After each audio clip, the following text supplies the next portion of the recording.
सो यहाँ ये चीज है कि हम इधर की ओर हैं, ये बदलाव है। और आप डीएम कब बनोगे? 1947 में फिर से भेजा जाएगा आपको टाइम मशीन से, भारत को विकसित करने की जिम्मेदारी आप ही कंधे पे होगी। हम्म।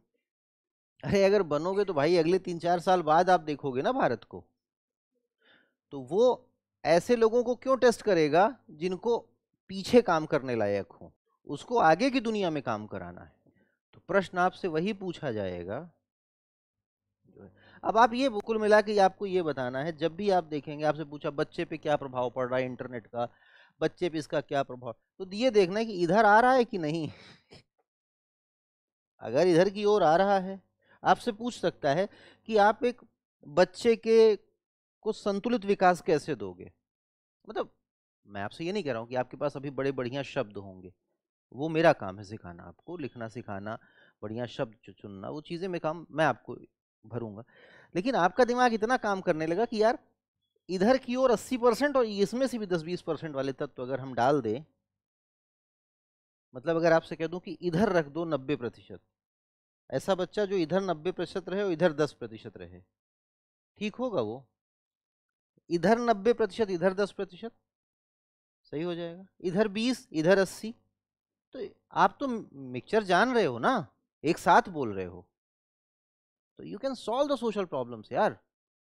आप अपने बच्चे को सही दिशा दे सकते हैं और आप इस चीज को समझ रहे हैं। अब मुद्दा सिर्फ इतना आके खड़ा होता है, कौन सी चीज उसको इधर ले जाएगी, कौन सी उसको इधर ले जाएगी, कहीं ऐसा ना हो कि इधर ले जाने में कोई मानसिक विकार ना पैदा कर दे। ये थोड़ा सा समझना पड़ेगा, कहीं ऐसा नहीं होना चाहिए कि सक्सेस सक्सेस सक्सेस सक्सेस इतना हो जाए कि बाद में गड़बड़ हो जाए।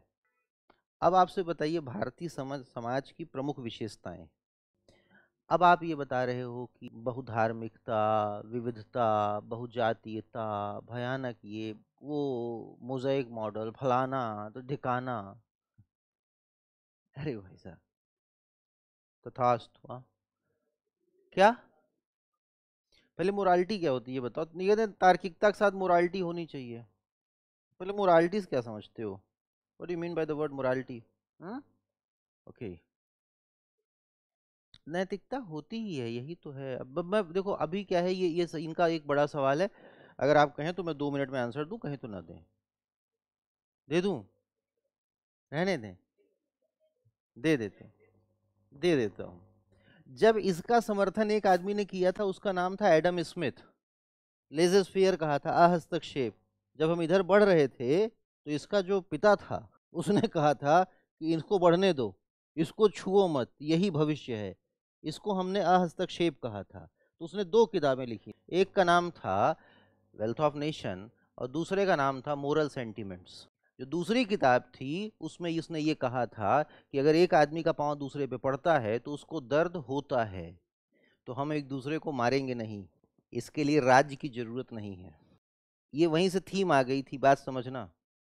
यहीं से वो थीम आ गई थी कि हम सब के दिल में मोहब्बत है, क्योंकि हमें अभी कोई बच्चा हो कोई मारे, हमारा कोई लेना देना हो, लेकिन हम अचानक रुकेंगे। तो एथिक्स जिसको आप कहते हो ना, उसमें कई तरह के सिद्धांत हैं। एक सिद्धांत है इमोटिविज्म बोलते हैं उसको, इमोशन से पैदा होता है। तो सामान्य जो हमारी नैतिकता है उसका कारण भावनाएं हैं, इमोशन है, हर जगह तर्क नहीं है। जब आपने कहा कि राज्य हम कैसे बनाएंगे, नीतियां कैसे बनाएंगे, वो मुद्दे थे तर्क के, तब आपने यहाँ पे उपयोगितावाद लिया। मैं बता दे रहा हूँ, समझ में ना आए बाद में डिस्कस करेंगे तो बात करेंगे उसको, जब मैं ये सेक्शन पढ़ा लूंगा होगा तो। तब आपने उपयोगितावाद लिया, तब आप रूसों का सामाजिक समझौता लेते हो, तब यहाँ ये बेंथम मिल है, ये लोग लिए। ये किस में लिए थे आपने? राज्य की नीति बनाने में लिए थे आपने। बाकी इनका कोई उपयोग नहीं है, इनका कोई उपयोग नहीं है। हम मूल रूप से नैतिक लोग नहीं हैं। जब रूसों ने कहा था ना, चलो छोड़ो कहानी, कुल मिला के आपको समझ में आ रहा है, नैतिकता पैदा नहीं कर सकते हो आप,